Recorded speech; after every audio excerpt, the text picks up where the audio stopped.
सो ये ए हो गया 2 + 3 आयोटा,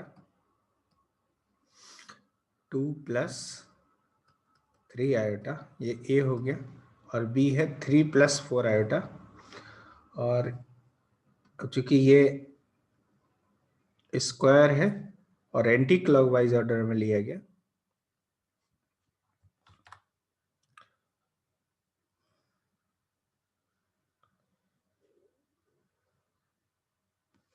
है ना, ये सी है और ये डी है।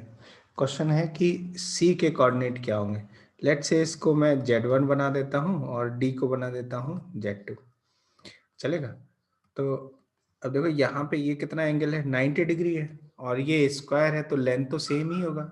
तो क्या हम ऐसे डायरेक्ट लिख सकते हैं Z2 माइनस ये वाला complex number 2 + 3 iota upon D A, मतलब इसके अलोंग या ए डी, इसके अलोंग यूनिट वेक्टर ले लिया, इज इक्वल टू ये इसके अलोंग यूनिट वेक्टर कितना हो जाएगा 3 + 4i minus 2 + 3i divided by A B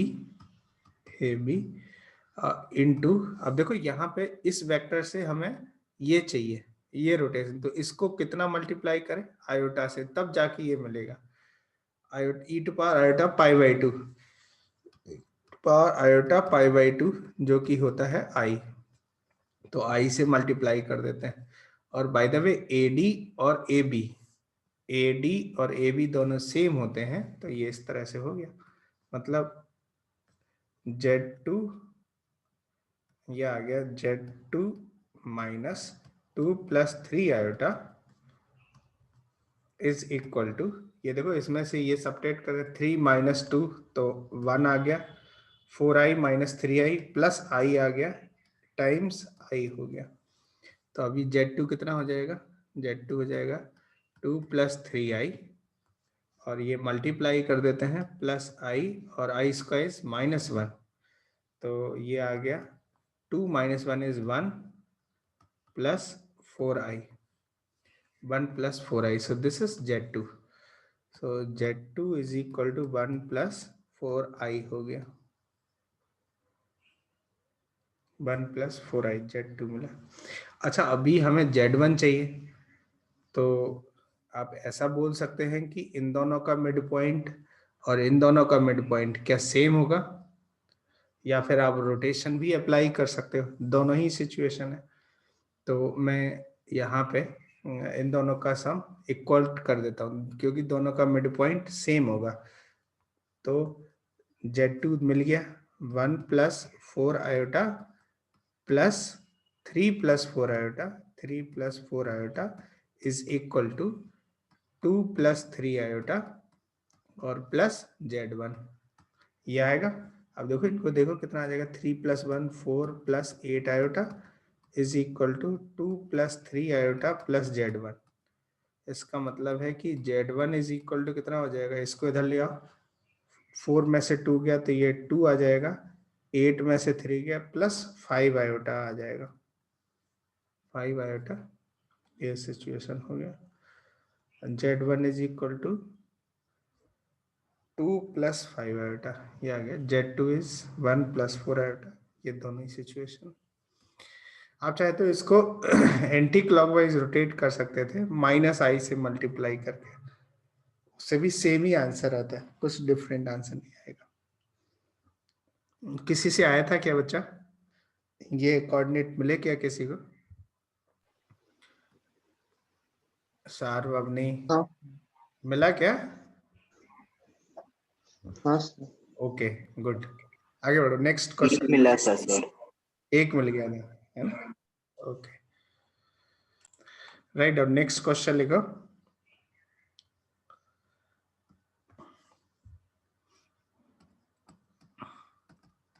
question है Z1, Z2, Z3, Z4 are the vertices of a square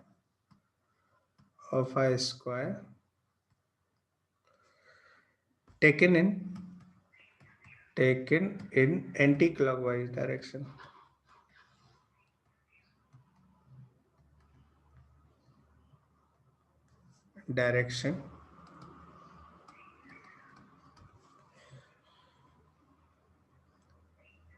Anti-clockwise direction. Then prove that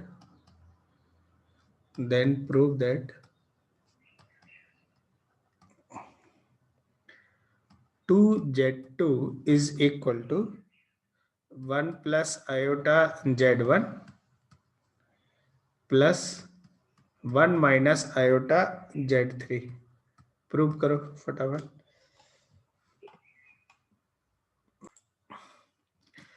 कैसे करेंगे देखो, सॉल्यूशन देखो। ये बोला गया कि ये स्क्वायर के वर्टिसेस है और एंटी क्लॉकवाइज डायरेक्शन में लिए गए। देखो इनका डायरेक्शन का इफेक्ट गिरता है, मतलब क्लॉकवाइज या एंटी क्लॉकवाइज। आप देखोगे ना, क्लॉकवाइज लेके देखोगे तो चेंज हो जाएगी, ये एक्सप्रेशन ही चेंज हो जाएगी। ठीक है, तो यहाँ पे जैसे ये Z1 हो गया, Z2 हो गया, Z3 एंड Z4। ठीक है, ये गिवन है। तो अब ये रिलेशन है Z1 Z2 और Z3 में, Z1 Z2 Z3 में, Z4 का कोई लेना ही देना नहीं है। तो एक काम करते हैं, ये वेक्टर बनाते हैं और ये वेक्टर बनाते हैं। तो ये वेक्टर कितना हो गया, Z3 माइनस Z2, और ये वेक्टर हो गया Z1 माइनस Z2। और हम ये वेक्टर चाहिए Z3 में से, ये वाला वेक्टर चाहिए। तो ये क्या होगा, देखो इसको रोटेट करना पड़ेगा, कैसे, क्लॉकवाइज डायरेक्शन में। तो क्या ऐसे मिलेगा, Z3 minus Z2 is equal to Z1 minus Z2 से चाहिए। तो कितना एंगल रोटेट कर रहा है, π/2, और क्लॉकवाइज तो ये माइनस आयोटा से मल्टीप्लाई कर देंगे। माइनस आयोटा क्यों, क्योंकि e to power minus iota π/2 का वैल्यू माइनस आई होता है। e टू पावर आयोटा π/2 का वैल्यू आई होता है, इसका कॉन्जुगेट ये आ गया। तो ये ध्यान रखने वाली बात है, इसलिए माइनस आई से मल्टीप्लाई कर रहा है। तो हमें रिलेशन Z1 Z2 Z3 में ही चाहिए। तो Z3 कितना आ जाएगा, Z3 minus Z2 is equal to Z1 minus Z1i minus Z1i plus Z2i आ जाएगा। तो इसको इधर ले आओ और इसको इधर। तो Z3 plus Z1i is equal to Z2 times 1 plus i, ये आ गया 1 प्लस आई। तो अब यहाँ पे मैं एक काम करता हूँ, यहाँ पे सबको 1 माइनस आई से मल्टीप्लाई कर देता हूँ दोनों तरफ, क्योंकि 2 टाइम्स Z2 है। या फिर 1 प्लस आई से डिवाइड करना है, तो इस बेटर है कि हम 1 प्लस आई 1 माइनस आई से मल्टीप्लाई कर दें। Z3 times 1 minus i plus Z1 1 minus i into i is equal to Z2। अच्छा, 1 प्लस आई और 1 माइनस आई से मल्टीप्लाई करेंगे तो क्या ये 2 आ जाएगा, तो ये 2 हो गया। तो अभी देखो यहाँ पे हमें यही तो चाहिए था, 2Z2 इज इक्वल टू, यहाँ पे ये आई से मल्टीप्लाई कर देते हैं तो ये 1 टाइम्स आई और माइनस आई स्क्वायर, ये 1 हो जाएगा। तो 1 प्लस आई Z1 प्लस 1 माइनस आई टाइम्स Z3, है ना, 1 माइनस आई टाइम Z3। तो ये हो गया, बस ये सिचुएशन हो गई। क्या इतनी बात समझ आई, is this clear? Next question लिखो, राइट डाउन, नोट कर लीजिए। राइट, अब नेक्स्ट क्वेश्चन लिखो।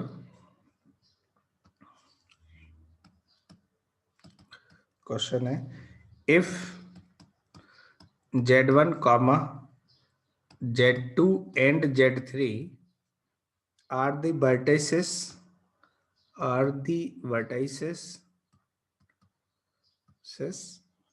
of an isosceles triangle,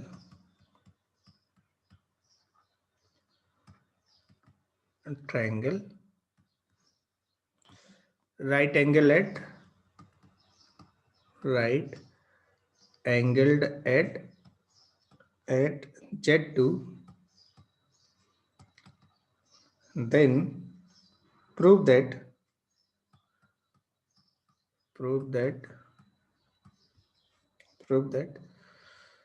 Z1 square plus 2Z2 square plus Z3 square is equal to 2Z2 times Z1 plus Z3. Answer करो,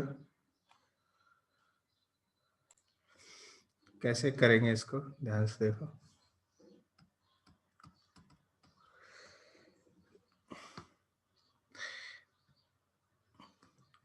let's say मैं ले लेता हूँ इसको इस तरह से, आइसोसेलेस राइट एंगल ट्रायंगल है, तो ये और ये इक्वल है, ठीक है।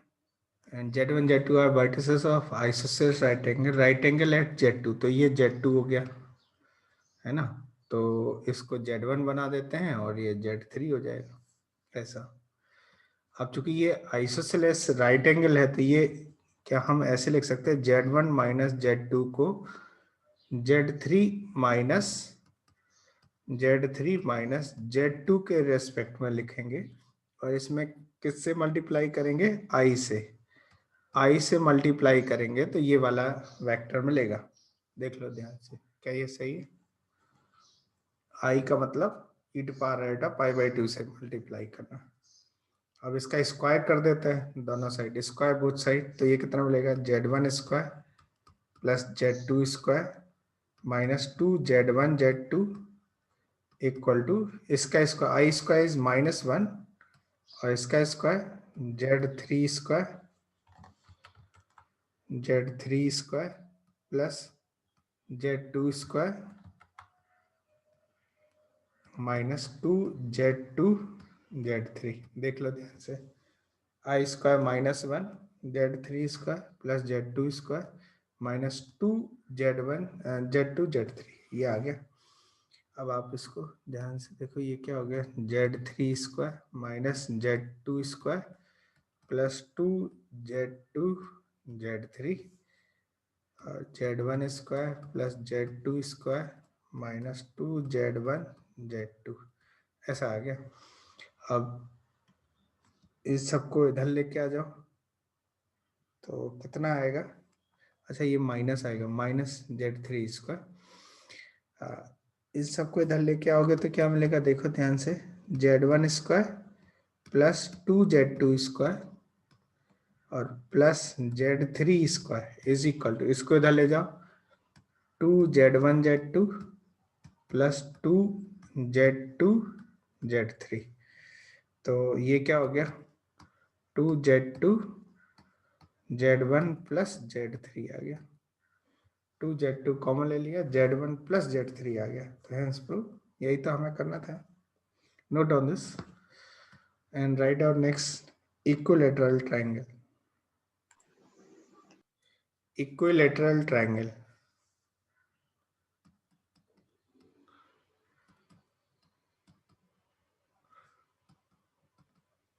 Equilateral triangle,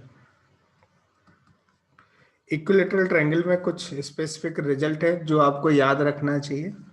So write down these statement. We have two statement.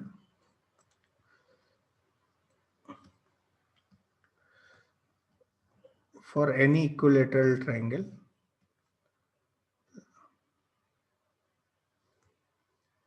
let's say ये इक्विलैटरल ट्रायंगल है, इनके कोऑर्डिनेट हैं, ये Z1 हो गया, Z2 and Z3, Z1 Z2 Z3, and इसका सेंट्रॉइड जो है, सेंट्रॉइड का है या फिर सरकम सेंटर भी बोल सकते हैं, वो Z0 है। Let's say this is Z0। तो जो पहला स्टेटमेंट है, note down statement, if Z1, Z2 and Z3 are vertices of an equilateral triangle, then first statement है Z1 square plus Z2 square plus Z3 square is equal to Z1 Z2 plus Z1 Z3 plus Z2 Z3, ऐसा होता है। And second statement है if Z0 is centroid, centroid और सरकम centre भी बोल सकते हैं। देखो इक्विलेटरल ट्रायंगल है तो सेंट्रॉइड, सरकम सेंटर, इन सेंटर सब एक ही जगह होंगे, है ना। तो लेट्स से मैंने कहा इफ Z0 इज सेंट्रॉइड या circumcentre, centre, then 3Z0 square is equal to Z1 square plus Z2 square plus Z3 square. Note down this result. कोशिश करो प्रूव करने की, देखो आप प्रूव कर पा रहे हो क्या इस रिजल्ट को। Prove it. प्रूव करने का तरीका क्या होगा, देखो लेट्स से मैं इसको देख लेता हूँ कि ये कितना एंगल होगा, π/3 एंगल होगा कि नहीं होगा। तो ये वेक्टर और ये वेक्टर, अब चूंकि इक्विलेटरल ट्रायंगल है, यहाँ पे प्रूफ लिख देते हैं। इक्विलेटरल ट्रायंगल है तो क्या होगा, Z2 माइनस Z3 को लिख सकते हैं Z1 माइनस Z3 और e⁻i π/3 लिखा जा सकता है। एंटी क्लॉकवाइज डायरेक्शन में रोटेशन है। अच्छा, इन द सेम वे ये वेक्टर देखो Z2 माइनस Z1 हो जाएगा और ये वाला वेक्टर हो जाएगा Z3 माइनस Z1। तो Z2 माइनस Z1 चाहिए किससे, Z3 माइनस Z1 से, Z3 माइनस Z1 से। तो अब ये रोटेशन कितना हो जाएगा, π/3 का होगा लेकिन क्लॉकवाइज डायरेक्शन में। तो ये क्या होगा, e⁻i π/3 ये मिलेगा। कॉल दिस P1 और ये सेकेंड। अब मैं एक काम करता हूँ, इन दोनों को प्रोडक्ट कर देता हूँ, इन दोनों को मल्टीप्लाई कर देता हूँ। तो Z2 minus Z3 into Z2 minus Z1 is equal to Z1 minus Z3 into Z3 minus Z1, और इन दोनों का प्रोडक्ट करेंगे तो e⁻0 हो जाएगा और वो की इसकी वैल्यू 1 आ जाएगी। तो ये आ जाएगा बाय द वे। अभी आप इसको सिंप्लीफाई करो तो Z2 square minus Z1 Z2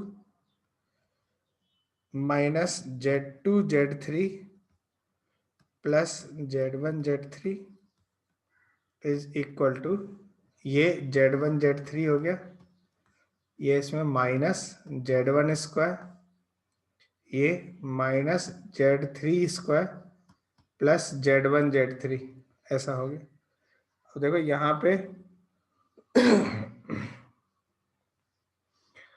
देखो क्या हो रहा है, ये Z1 Z3 से कट हो गया ये, और ध्यान से देखो इसको इधर ले आओ तो क्या मिलेगा, Z1 square plus Z2 square already है plus Z3 square is equal to, जो नेगेटिव वाले पोर्शन है उसको राइट साइड ले जाओ तो ये Z1 Z2 plus Z2 Z3 plus Z3 Z1 आ गया ना, हैज प्रूव्ड।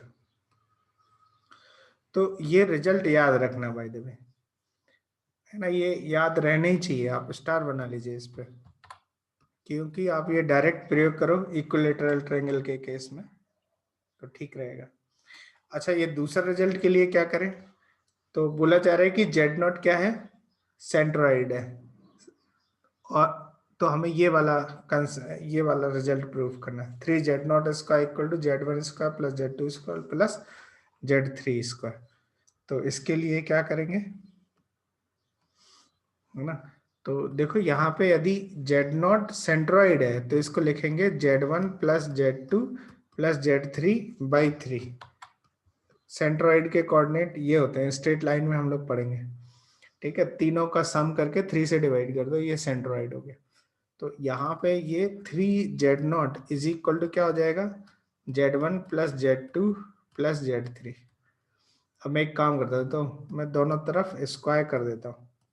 स्क्वायर करने से क्या हो जाएगा, ये 9z0 स्क्वायर, और इसका स्क्वायर करेंगे तो क्या हो जाएगा, z1 square plus z2 square plus z3 square plus 2 times z1 z2 plus z2 z3 plus z3 z1, z1 square plus z2 square plus z3 square plus 2 times z1 z2 z2 z3 plus z1 z3, ये आ गया। और अभी हमने देखा कि ये वाली, ये जो है ये किसके इक्वल है, z1 square plus z2 square plus z3 square. So this is ये 9 times z0 square is equal to z1 square plus z2 square plus z3 square plus 2 times, और ये कितना हो जाएगा, z1 square plus z2 square plus z3 square, ये हो गया। तो अभी देखो ये कितना हो जाएगा, 9 z0 square is equal to 2 और प्लस 1, ये 3 times z1 square plus z2 square plus z3 square, ऐसा हो गया। तो अभी देखो ये 3 से डिवाइड कर दें, 3 से डिवाइड करें तो क्या होगा, 3z0 square is equal to z1 square plus z2 square plus z3 square. Note down this. तो ये रिजल्ट भी याद रखना है। तो बेसिकली अब देख लीजिए इसको कैसे किया हमने। राइट डाउन नेक्स्ट क्वेश्चन लिखो based on this concept. Question लिखो,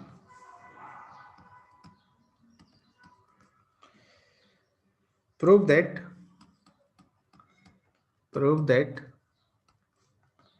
the complex numbers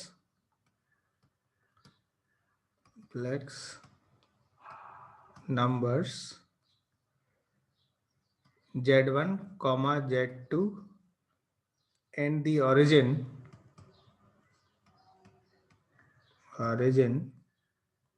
form an equilateral triangle,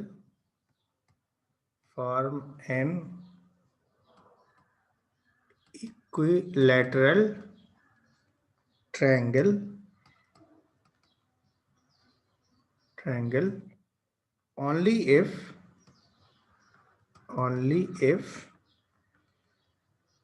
z1 square plus z2 square minus z1 z2 equal to 0।